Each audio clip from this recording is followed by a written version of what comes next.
नमस्कार नहीं welcome you world affairs. मैं हूं प्रशांत धवन। अगर आपने वर्ल्ड अफेयर्स को सब्सक्राइब नहीं किया है तो subscribe to world affairs now. Bharat China को देखकर एक बात सीख चुका है कि पहले ही प्रिपेयर कर लो, सर्दियां बहुत ही मुश्किल बीतने वाली है और इसलिए इसी महीने भारत करेगा एक नेशन वाइड इमरजेंसी कोविड-19 ड्रिल। नाउ सबसे पहले मैं आपको दिखाना चाहता हूं कि चाइना में अभी के लिए क्या स्थिति है। अभी हाल ही में बताया गया है कि चाइना ने ना एक नया वर्ल्ड रिकॉर्ड सेट किया है लार्जेस्ट कोविड आउटब्रेक का। पूरी दुनिया में एक दिन में इतने सारे कोविड इन्फेक्शन कभी भी देखे नहीं गए। एक दिन में चाइना के 37 मिलियन लोग इन्फेक्ट हो गए कोविड-19 से। और अभी भी मैं आपको बता दूं कि चाइना की 18% आबादी मतलब के 248 मिलियन लोग हो चुके हैं इन्फेक्ट। अभी आराम से जो ये परसेंटेज है ना 60 के आसपास जाएगी। और आप इमेजिन कर सकते हैं कि जब एक ही दिन में 37 मिलियन मतलब के 3,70,00,000 आपके इन्फेक्शन हो जाएंगे तो आपके हॉस्पिटल्स पर बहुत ज़्यादा दबाव आएगा। और चाइना में हो यही रहा है। यहाँ पर आप देख पाओगे बीजिंग के जो हॉस्पिटल्स हैं ये यहाँ पर ओपनली कह रहे हैं कि हमारे पास बेड्स की कमी है, ऑक्सीजन की कमी पड़ रही है। इंफ्रास्ट्रक्चर चाइना का इतने सारे इन्फेक्शन झेल नहीं पा रहा। और ऑब्वियसली यहाँ पे आपका ये भी क्वेश्चन होगा कि ये कैसे पॉसिबल है कि एक ऐसे देश में जब रोज करोड़ों इन्फेक्शन रिपोर्ट की जा रही हो तब भी मौतें इतनी कम रिपोर्ट हो रही है। ऑब्वियसली चाइना अभी भी ना दुनिया के सामने रियलिटी शेयर नहीं कर रहा। यूएस गवर्नमेंट बार बार चाइना को अर्ज कर रही है कि प्लीज हमें बताइए, दुनिया को बताइए आखिर चाइना में हो क्या रहा है, क्योंकि फॉरेन मीडिया को कुछ एंट्री है नहीं वहां पर। जो भी थोड़ी बहुत हमको जानकारी मिलती है ये चाइना के नागरिकों से ही मिलती है। कुछ लोग वीडियो शूट कर लेते हैं फिर उसको शेयर कर लेते हैं। तो चाइना में एक्चुअली में रियलिटी में क्या स्थिति है इसके बारे में हमें पता नहीं है। अब इसी बीच में देख रहा था आनंद महिंद्रा साहब भारत के बहुत ही बड़े इंडस्ट्रियलिस्ट हैं। इन्होंने एक ट्वीट करी। ट्वीट में इन्होंने ये कहा कि क्लियरली हम देख पा रहे हैं जो इमेजेस निकल के आ रही है चाइना से कि इवन बीजिंग जैसे इनके बड़े शहर में लोग नीचे लेटे हुए हैं, लोगों के पास प्रॉपर मेडिकल केयर नहीं है। ये बाय द वे आपके सामने दृश्य है चाइना के आईसीयू का, जहां पे आप खुद ही देख पाएंगे कि जेन्युइनली बेड्स की कमी पड़ रही है, पेशेंट्स इतने सारे आ रहे हैं। तो आनंद महिंद्रा साहब यहाँ पर कह रहे हैं कि क्लियरली हम देख सकते हैं कि चाइना की जो वैक्सीन्स इन्होंने खुद बनाई थी, इन वैक्सीन्स ने चाइना के लोगों को इम्यूनिटी नहीं दी है। मगर एज गुड नेबर्स, पड़ोसियों की तरह हम ये काम कर सकते हैं कि चाइना को अगर वैक्सीन की कमी पड़ रही है तो शायद सीरम इंस्टीट्यूट ऑफ इंडिया और भारत बायोटेक चाइना को वैक्सीन सप्लाई कर सकते हैं, क्योंकि हमारे पास तो एटलीस्ट अभी के लिए वैक्सीन की सफिशिएंट कैपेसिटी है ना। यहाँ पर मैं बोलूंगा कि महिंद्रा साहब ने बात बहुत ज़रा बड़े दिल वाली करी है, क्योंकि बहुत मुश्किल होता है कि ऐसे कंट्री की हेल्प करने की बात करना जो आपके अगेंस्ट अग्रेशन कर रहा हो बॉर्डर पे। मगर इसके बावजूद मैं आपको बता दूं चाइना भारत की हेल्प एक्सेप्ट नहीं करेगा। भारत छोड़िए, चाइना यूएसए की हेल्प एक्सेप्ट नहीं करेगा, चाइना यूके की हेल्प एक्सेप्ट नहीं करेगा। जिन कंट्रीज के साथ इनके रिलेशंस इन रीसेंट टाइम्स खराब हुए हैं उनसे चाइना हेल्प एक्सेप्ट नहीं करने वाला।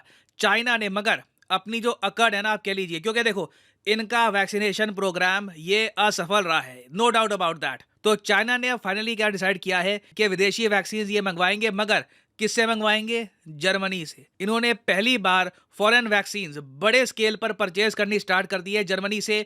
ये वैक्सीन बहुत ही जल्दी पहुंच जाएगी चाइना में। और आप देखोगे चाइना में ये लोग फिर से एक नया वैक्सीनेशन प्रोसेस स्टार्ट करेंगे, जहां पे जर्मन कंपनी बायोनटेक की जो वैक्सीन है इसका इस्तेमाल किया जाएगा। ये एक mRNA वैक्सीन है और जर्मनी को चाइना ने इसलिए चूज किया है क्योंकि वैसे आप अगर देखो जर्मनी काफी हद तक न्यूट्रल देश है जहां तक बात आती है यूएसए और चाइना की। और अगर आप सोच रहे हैं चलिए शुक्र है शी जिनपिंग ने अपनी जो ईगो है ये पीछे छोड़ दी, कम से कम फॉरेन वैक्सीन लेनी तो स्टार्ट करी। देखो ये वैक्सीन बहुत ही ज़रा आराम आराम से आएंगी और चाइना अगर वैक्सीनेशन अब अपनी करना स्टार्ट करता भी है तो इसका इम्पैक्ट आपको आराम से 5 से लेकर 6 महीने में दिखेगा। चाइना एक इनॉर्मस ह्यूमंगस कंट्री है। और इसी बीच आप लोगों के लिए एक बहुत ही इंपॉर्टेंट पॉइंट मैं यहाँ पर ऐड कर दूँ, ये जानना आपके लिए बहुत इंपॉर्टेंट है।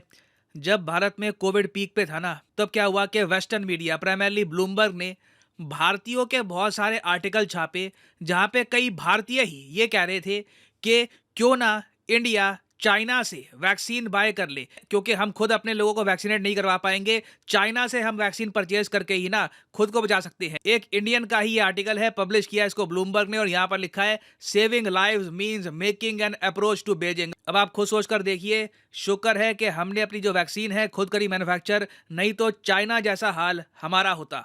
और हाँ बिल्कुल खुशी की बात है कि हमारा हाल चाइना जैसा नहीं है, मगर हम बिल्कुल भी आप कह लीजिए 100% सेफ नहीं है। अभी मैं आपको ये बता दूं, इंडियन स्टॉक मार्केट ही आप देख लो कि 17,800 पॉइंट्स के आसपास पहुंच चुकी है पिछले 5 दिनों में। जब से चाइना में इन्फेक्शन फैली है, इंडिया की स्टॉक मार्केट भी अब धीरे धीरे नीचे जा रही है। कोई बड़ी बात नहीं है कि इन द फ्यूचर अगर चाइना से ऐसी ही बैड न्यूज आती रहे तो चाइना दुनिया भर की स्टॉक मार्केट्स को साथ में ले डूबेगा। तो इसलिए अब आप समझ सकते हैं कि पूरे देश में नॉर्थ से लेकर साउथ में हर जगह, हर स्टेट में, हर यूनियन टेरिटरी में एक इमरजेंसी मॉक ड्रिल होगी ट्यूसडे को, मतलब कि दिसंबर 27 को ये मॉक ड्रिल की जाएगी। यहाँ पर क्या होगा कि सारी राज्य सरकारें, केंद्र सरकार ये इंश्योर करेगी कि क्या हॉस्पिटल्स के पास सारी सुविधाएं हैं, क्या वैक्सीन हमारे पास पूरी हैं, क्या ऑक्सीजन सिलेंडर्स हमारे पास पूरे हैं, किसी चीज़ की कमी तो नहीं है, चाहे वेंटिलेटर हो, लॉजिस्टिक्स हो, आईसीयू के बेडरूम हो। क्योंकि चाइना का जो हाल हुआ है ये काफ़ी ज़्यादा स्केरी है।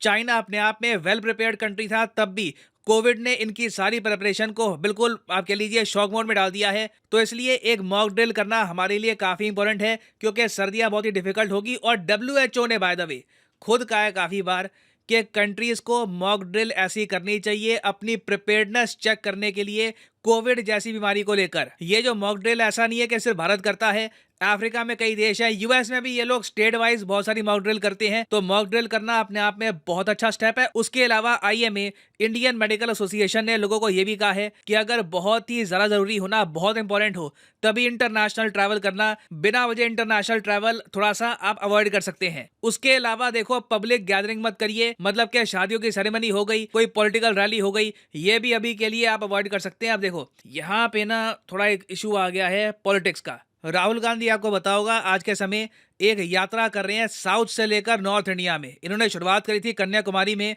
और ये कह रहे हैं कि ये अपनी यात्रा खत्म करेंगे श्रीनगर में। टोटल 3,570 किलोमीटर की इनकी यात्रा होगी। इसको ये कह रहे हैं भारत जोड़ो यात्रा। अब राहुल गांधी रिसेंटली पहुंचे हैं दिल्ली में और ये कह रहे हैं कि केंद्र सरकार जबरदस्ती इनको कह रही है कि कोविड देखिए फैल गया है, जो भारत सरकार की गाइडलाइंस है कोविड-19 को लेकर ये फॉलो करो। और मैं चाहता हूँ जो इनकी छोटी सी वीडियो है ये आप देखें।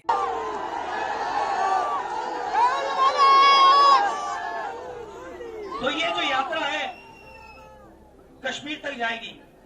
अब इन्होंने नया आइडिया निकाला है। मुझे चिट्ठी लिखी कि कोविड आ रहा है, यात्रा बंद करो। कोविड आ रहा है, यात्रा बंद करो। अब भैया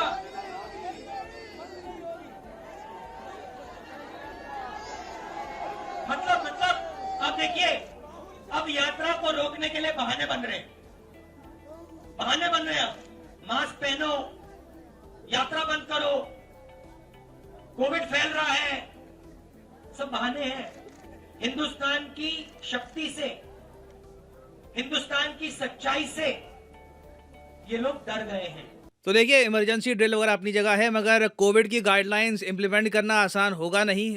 सरकार को भी कहीं ना कहीं एक पॉलिटिकल कंसेंसस डेवलप करना होगा ताकि जो चाइना में हुआ है वो हमारे यहाँ रिपीट ना हो जाए। बट अभी के लिए मैं ये कहूँगा, एक बहुत अच्छी न्यूज़ ये आ रही है। अगेन ये भी कंफर्म हुआ नहीं है, मगर बहुत से न्यूज़ पोर्टल्स ये रिपोर्ट कर रहे हैं कि अगले हफ्ते हो सकता है कि हम ये देखें कि जो भी इंटरनेशनल ट्रैवलर बाहर से इंडिया में आएगा, प्राइमरली यहाँ पे फोकस किया जाएगा China, Japan, east Asian countries पर।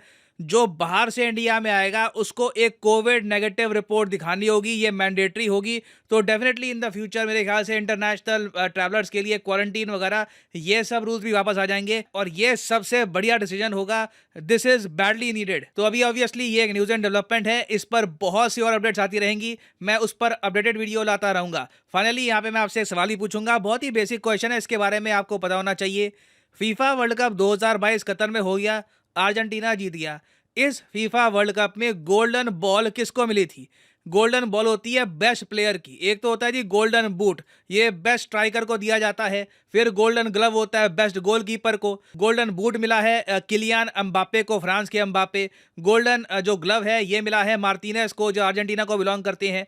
आपको बताना है कि गोल्डन बॉल किसको दी गई है। ये है यहाँ पे आपकी option: Cristiano Ronaldo, Lionel Messi, Mbappe या फिर ऑल ऑफ दी अबव। याद रखिएगा, इसको बैलन डे और से कंफ्यूज मत कर लीजिएगा। बैलन डे और अवार्ड कुछ और होता है, वो हाल ही में दिया गया है फ्रांस के करीम बेंजेमा को। हम यहाँ पे बात कर रहे हैं गोल्डन बॉल और फीफा वर्ल्ड कप 2022 की। तो कमेंट सेक्शन में करिए उत्तर। जो लोग सही आंसर करेंगे उनकी कमेंट को मैं हार्ट दे दूंगा, ताकि बाकी लोग समझ पाए कि सही आंसर क्या है। और फाइनली यहाँ पर मैं ये भी ऐड कर दूं कि आप किसी भी एग्जाम की तैयारी कर रहे हैं, चाहे SSC, UPSC, bank, any examination, comment section में जाइए, यहाँ पे आपको मिलेगी list. For example let's say आप प्रिपेयर कर रहे हैं फॉर यूपीएससी, क्लिक करिए यूपीएससी के लिंक पर और यहाँ पे आप परचेज कर पाएंगे अनअकैडमी का यूपीएससी कोर्स। सिंपली यहाँ पे आपको क्लिक करना है प्लस पर और यहाँ पे जो भी प्राइसेस लिखे हैं ये पे करने की जरूरत नहीं है। सिंपली यहाँ पे आपको कोड यूज करना है PD10 और अपने आप प्राइसेस गिरना यहाँ पर स्टार्ट हो जाएंगे। You will be able to save a lot of money, so use the code PD10 and start saving money. So इसी नोट के साथ ये है वीडियो का अंत। Thank you for listening and as always God bless you all.